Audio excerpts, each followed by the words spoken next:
Hello! Another lovely sunny day in Scotland. You can't complain about the weather, although to be honest with you, it is a little cold out there, which is why I'm in here. Anyway, while Jehovah's Witnesses all around the world are trying to get to grips with the significance of the governing body admitting that they're not inspired or, whatever, there's greater issues which I think which also need addressing.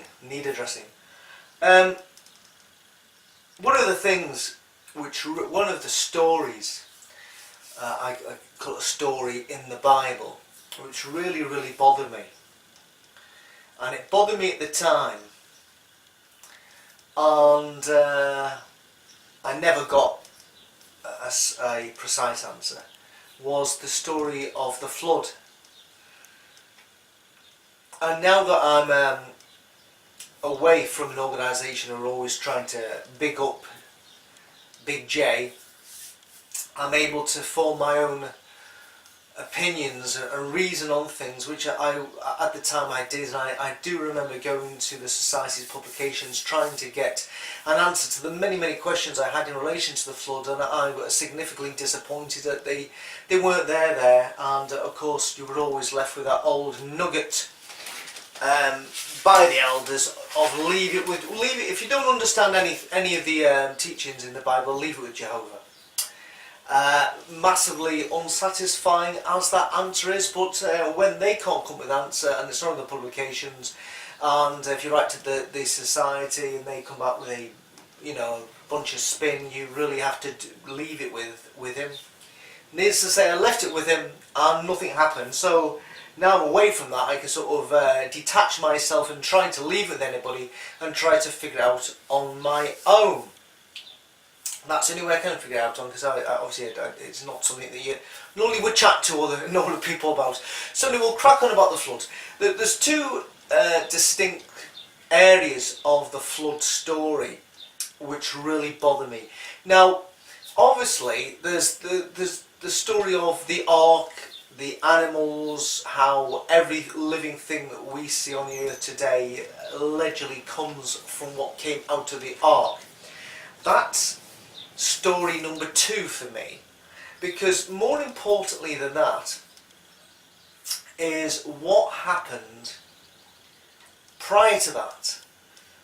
Why the sort of backstory of why the flood happened, if we are to believe that the flood really happened. The backstory is a more important story, and it's the story which is always overlooked by everybody who knows the story or reads the story, and they don't get into the dynamics of what's happening. But that's what I'm only going to talk about. I'll get back to the ark and the animals bit at a later date, using some props. But this story here, the backstory of the flood, is important, needs to be discussed first, because that's probably more significant than the actual ark story. But anyway, we'll crack on. So anyway, I don't have a Bible. Surprise, I know many of you may be surprised by that, despite people telling me, you need to read your Bible, you need to forget about anything, read the Bible. Well, I don't have a Bible, and I read enough of it when I was with the Witnesses, so I've done the Bible, and I don't really want to go back there again, to be honest with you. But certain things in the Bible I will go back to. When I get at a point when I want to make head or tail of what the actual means. Anyway, cracking on. Let's go on to, I've printed out something, I don't know which version of the Bible this is, but near enough, when you look at all the versions in the Bible in relation to this small passage of the backstory of the flood, it near enough says the same thing. So it's not as though the sort of changing the substance of the story. So anyway, it goes something like this. When human beings began to increase in number on the earth and daughters were born to them, the sons of God saw that the daughters of humans were beautiful, and they married any of them they chose. So it's that's spread over 2 verses in the Bible. Genesis 6, I think it is, verses 1 and 2. So 2 verses of the Bible go just simple that humans began to increase on the earth, because I think this is maybe, is it 1,000 years on since Adam and Eve, or is it 1,500 years? I don't know, I'm confused. They had daughters born to them, yes, that does happen, and the sons of God, obviously the sons of God would therefore be the angels, saw that the daughters of humans are beautiful, and they married any of them they chose. Okay, okay, there you go, there's the story. But what we don't go into is how that act of the angels coming down to the earth and transforming themselves into humans and then engaging in sexual activity with humans, what that actually means. It's in other words that the angels in heaven. Let's figure this one out. The angels, I believe, are born sexless in the heavens, so they don't have sexual desire or a need to reproduce, which is what humans and animals do. We have a need, we have a sexual need to ultimately, the end game is to reproduce and produce more of the human race, and that's why we all do it. Humans, animals, birds, fish, you get the drift. We all do that because something's inside, we need to, bang, bang, bang, bang, and so it goes on. But angels haven't got this. They don't have this need to reproduce because apparently they're sexless, and God has just made on the spot, bam, bam, bam, bam, bam, angels. They're not like baby angels and a nursery for little, there's little angel parents in heaven. Apparently, they're not. They were the first. They are the sons of God. Let's call them the first creation. Let's call them the sons of God, the first creation, and they were made by God as it is, and they don't need to regenerate or reproduce because there they are, and they don't die. So there isn't a need to keep on replenishing the angel figure because they don't die. They just keep on. They live forever. So this one act of them allegedly. So how does that work? So they're in heaven. They're in heaven, and let's believe that God never made the earth on his own, that he would have had to have used the ability of the powers of the angels to make the earth. So they're in heaven, they're looking down, and they go, oh, I wouldn't mind a bit of that. Oh my God, oh, she looks fantastic, and she looks great too. Oh, and what about that one? And not just one. It says the sons of God.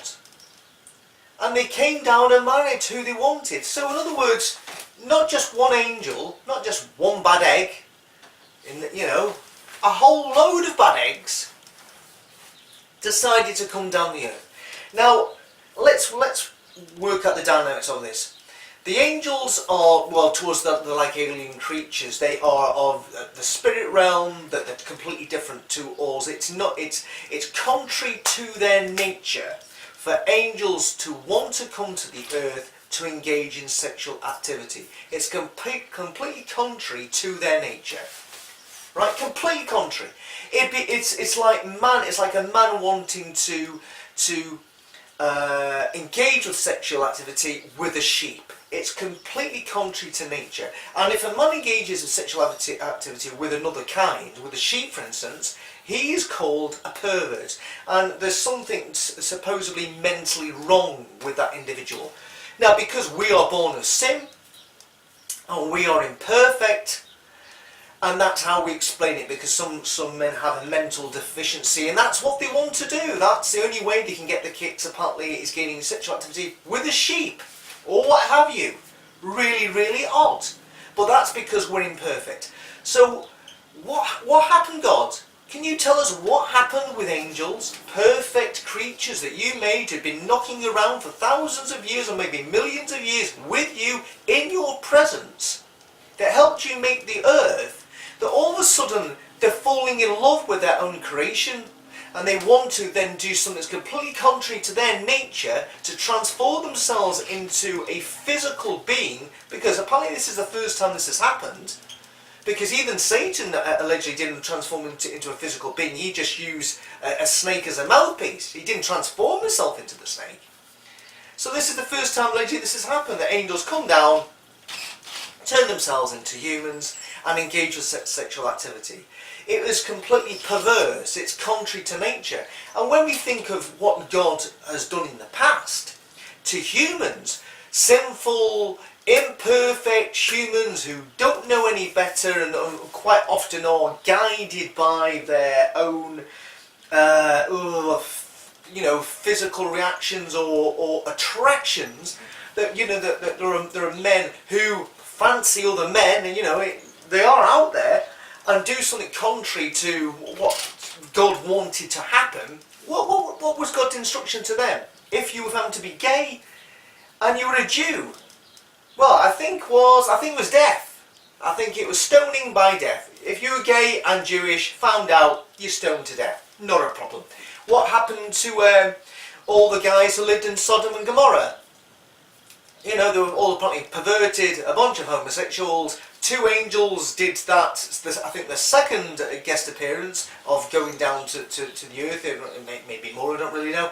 They went down, although there was that guy who fought. Oh no, that was after it. So probably the second guest appearance of angels that go down to stay at Lot's gaff, and they wanted to gang butt rape them, these angels, and then when finally they managed to get Lot to leave and his 2 daughters. Well, I'll cover that story another time. It's weird.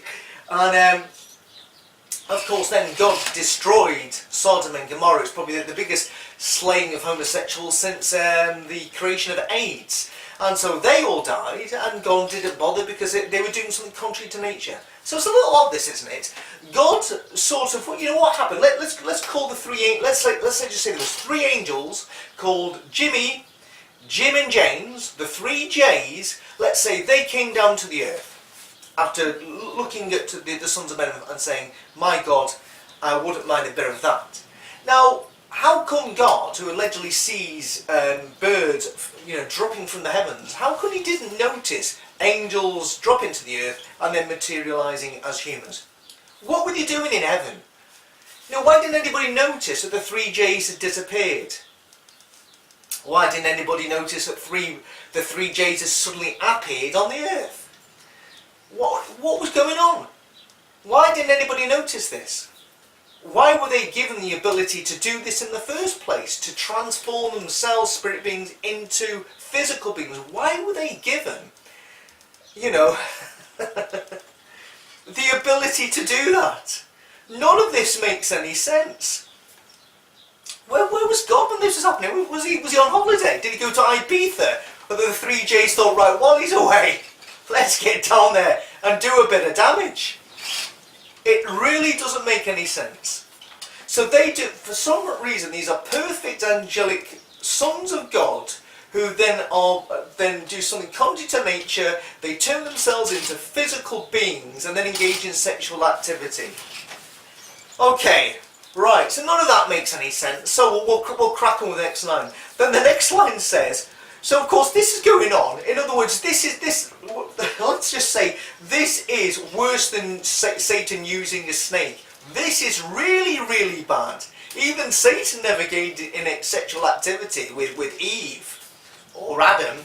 But, we've got a whole bunch of them. The 3 J's are down there doing this. And transforming themselves it's a big deal, this. It's a huge big deal.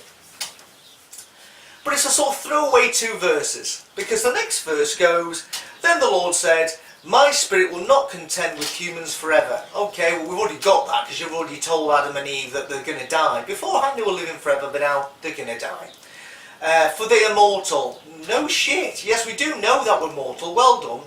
Their days will be numbered, will be 120 years. So, of course, there's been this massive rebellion in heaven. The three J's are down on the earth, having sex and taking as many wives of whoever they chose. I bet you they transformed themselves into men that women couldn't resist, probably had an extra long willy, and could be on the go all day long. Probably most of all humankind never stood a chance when they probably thought, no, what's the point? What's the point? They probably said, oh, I'll take that, just ridiculous. So massive rebellion in heaven. The three J's are now near, or maybe it's the 10 J's. And then God looks on the earth and just says, nah, I'm not with it.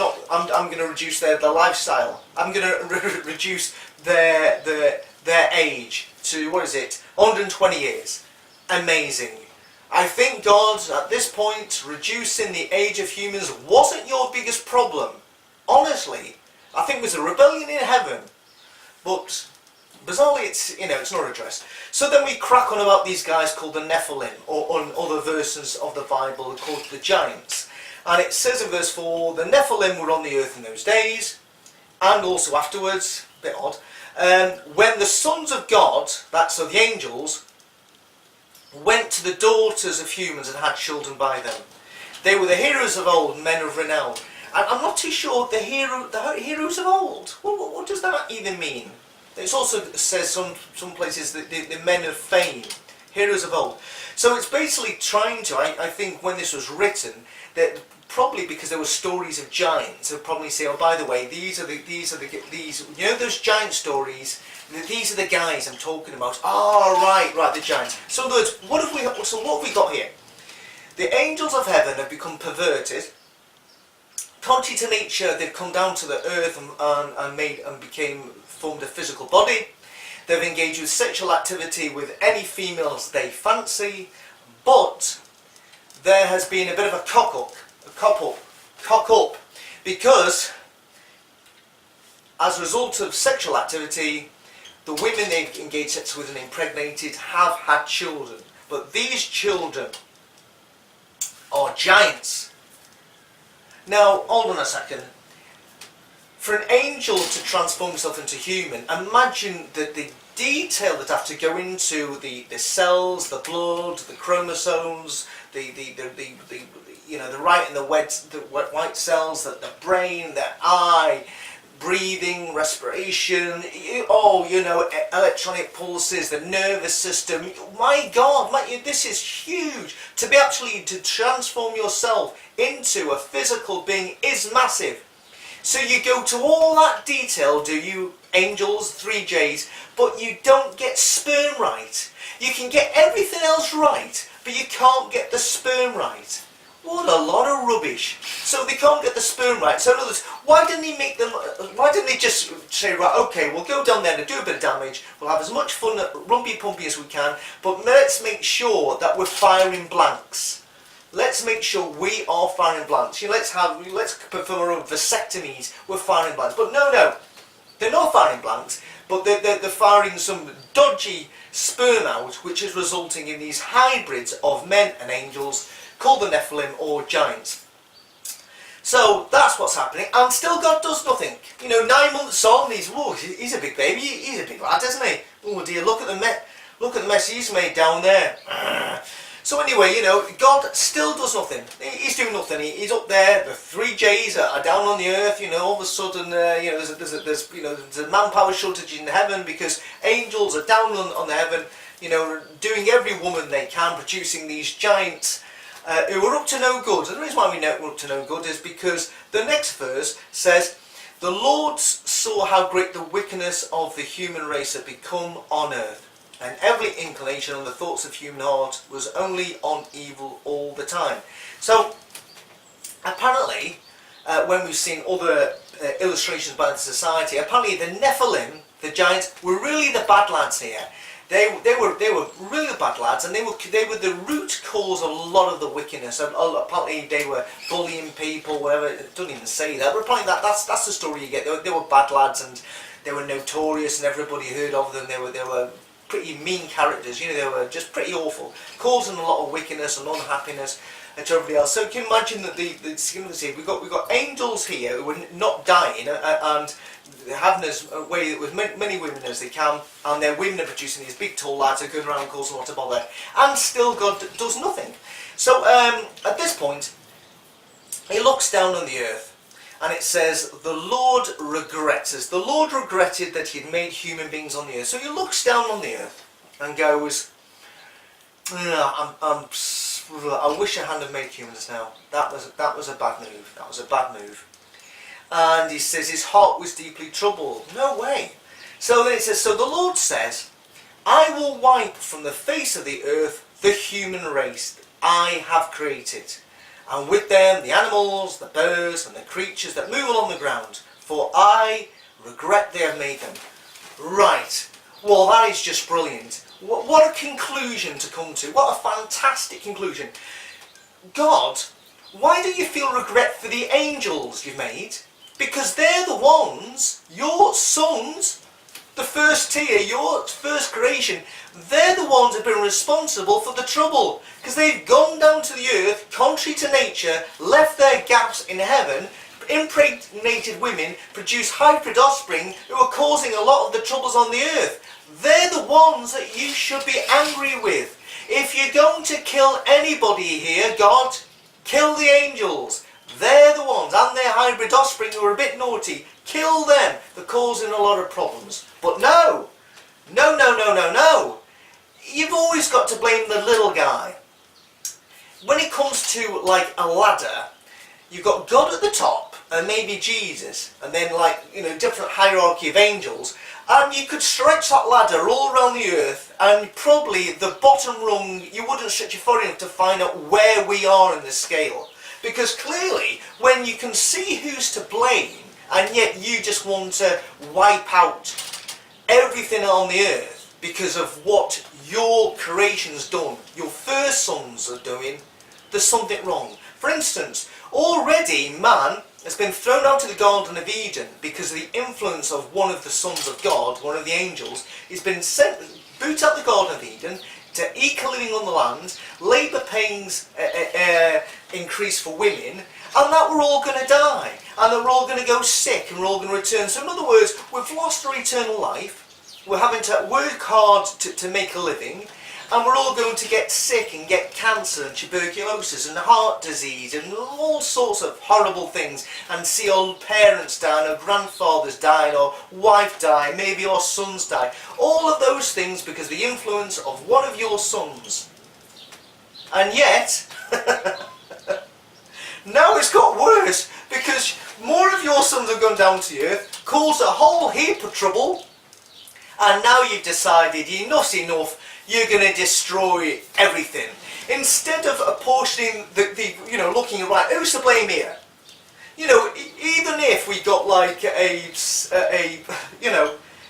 court of law on earth with imperfect judges and imperfect jury, and you'd present them the facts and say, right, on trial here is the angels and humans. Who'd you blame for this mess?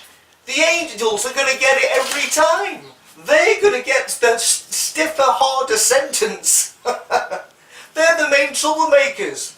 But bizarrely, these guys here who are perfect, who've lived for thousands of years, who can't be killed, alleged for some strange reason, they get away with it. God's not going to destroy them. Instead, he's going to destroy the ones they've influenced. It's bizarre. And not only that, he's going to destroy, as we say, he's going to destroy the animals, the birds, and the creatures that move along the ground. So in other words, what have they done? They're not even involved in this. There's like animals and birds and creatures in, at the islands of the side of the earth, in Australia, New Zealand, or wherever it is. Don't have a clue what's going on. Not a clue. They're going to get killed because of what some angels have influenced men to do. It doesn't make any sense. It really, really does not make any sense. You know, when it comes down to this, where's the righteous justice in what he is about to do? Where is a righteous justice in the fact that he wants to destroy everything? It must have, let's think, it must have taken him a long time to do this, and now he just wants to destroy it because he's had enough. Come on! Who's to blame? Well, ultimately, you've got to take the responsibility yourself, God, because after all, you made the angels, and clearly they weren't as perfect as you thought they were. They're the guys causing the trouble. Why are you blaming humans? You've already now made them, get sick and age and die, and now you're going to destroy every single one of them, and every other living creature on the earth, and that all the creatures aren't even, they haven't committed sin, they're just, working on instinct, they're just eking out a living, birds and worms and fish and all the animals. It's bizarre. It is really, this is something that even a Greek god and a Roman god, when you look at the things they did, this pales into insignificance, the things that they are supposed to have done, when what God is wanting to do right now. But, joy of joys, the next line goes, but Noah found favour in the eyes of the Lord. Well, thank God for Noah. Let's just think. God's at the moment on the verge of destroying everything on the earth, but he looks down and finds, oh, there's Noah. Thank God for Noah. If it wasn't for Noah, according to the Bible, and his wife, and his 3 children, and his 3 children's wives, there wouldn't have been an ark built, because he wanted to kill everything anyway, and he would have killed every living thing on the earth by the means of water, all dead, and that was it. Really, really odd. But thank God for Noah. If there wasn't for Noah, life would have been so much different. In fact, there wouldn't be any life, there would have just been death. There wouldn't be any humans, there wouldn't be any birds in the sky at the moment. All dead. Well, there might be some fish in the sea, but that's about it. So thank God for Noah. If there wasn't a Noah, what would have happened? So much for the promises of the fulfillment of, allegedly the prophecy in Genesis relating to a second Adam and Jesus. That, if there wasn't a Noah at that time, well, complete destruction. Not a problem for God. He doesn't mind. So it's really odd, isn't it? Angels here can go to contrary to nature, do what they like, and nothing ever happens to them. When obviously allegedly the water came down and they all bolted back to heaven and they sort of then, transformed themselves to a spirit being, where did they go? They must have gone back to heaven. They never stayed on the earth, otherwise they would have drowned. So off they went, back to heaven, not a problem. They probably went back to heaven and God said, where have you 3 been? That was us down there. No way it is. Do you know what? I nearly destroyed the whole planet because of what you guys are up to. Oh, you guys, you kill me. It's just odd. It's just really odd. Just, what happens here? So poor old humans, we start to decrease in our lifestyle. We're born into sin. So hold on a second. Then, of course, God's Son has to come to the earth to die, to atone for our sins. Who's atoning for the sins of the angels? Who've done the worst thing? Who've been the root cause of everything that's gone wrong? Who's atoning for them? Was there an angel called Kevin that God went to and said, Kevin, I've got some bad news. You've got to atone for the sin of the angels, because look what they've done on the earth. They're responsible for this, so you're going to have to kill yourself. But don't worry about it. 3 days later, you'll be back as good as you. Even better. Did that happen? I don't think so. And yet those angels went back to heaven and they hung around there. They hung around in the vicinity or whatever it is for another, I don't know, until the 20th century, when finally there was this big war in heaven, and then God threw them to the centre of the earth and says, that's you, you're never coming back to heaven again. Why didn't you do that, nearly 6,000 years ago? Why didn't you do it then? It makes no sense. And then, of course, bizarrely, what's supposed to happen is, then Jesus is supposed to next 1,000 years making the earth lovely, and then he's going to do it again for one more spin the dice. The angels are going to get released again to then try and tempt all the people on the earth. Honestly, God, oh, sorry, and for some reason a lot of people are going to go over to the bad side, and then he's finally now, he's going to finally decide to destroy these. Oh, do you see how none of this makes any sense? Do you see how ridiculous this is? It's a bit like, the worst thing about this is, if man is so used to wanting, is so easily from the day he's born wanting to sin, why, after 1,000 years, for instance, maybe it was an alcoholic who, in the family, everybody knows an alcoholic. If you love him, you wouldn't buy him a beer and shove a beer in front of him and just see how he goes. You wouldn't do that, because that'd be so unloving to put temptation in front of an alcoholic's eyes when he's been dry for so long. So why would you, after 1,000 years, then let Satan yet again loose, when all of the horrors that Satan and his angels, in other words his sons, of course, why, God, would you let your first creation, your sons, go again to try and tempt more of your physical sons? It's not a God of love. It really isn't. Yet a lot of people who watch these videos still have the highest respect for God. They love their Bible. They don't believe in what Jehovah's Witnesses say anymore, but love that Bible. Wake up, for Christ's sake. Honestly, think about what you're saying. If you believe in the Bible, you must look at this story and think of the ramifications of just 2 throwaway lines. And just think, hold on a second, what's going on here? Think about it. Honestly, how can you justify what your God has done? How can you justify what happened and the way there is no righteousness? There's no justice. There is nothing. It's just at a whim, and you can read it all the way through the Bible. It's really funny. Man can do the simplest, smallest thing, and God, not a problem. He's dead. Dead, dead, dead, dead. Not just 1, not just 2, but thousands. But his first tier sons, the angelic ones, the ones who really should know better because they weren't born into sin, yet they're allowed to get away with literally murder. They can get away with whatever they like and nothing happens. And it goes on for hundreds and thousands of years. Oh, well, if you want to really keep on praying to that God, good luck to you. But honestly, you just read that and you think, that's not for me. So anyway, that's the first part of the story of the flood. I will knock on and do a second part relating to, can we really believe that we all came from the ark, and every living thing that we see today came from the ark, and we'll crack onto that and see if that is complete nonsense when you actually think about it with realism and with logic and with common sense. At the end of the day, it's up to you.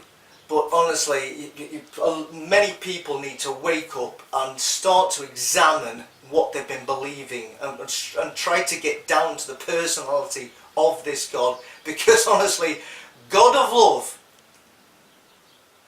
he's not. Honestly. But anyway, wish we'd all born an angel, because you really get a long lifestyle and you can do what you like. Anyway, but Hugh Hefner, maybe he was an angel, who cares. Anyway, that's it until another story. Enjoy the rest of your day, as I'll enjoy mine. Bye bye.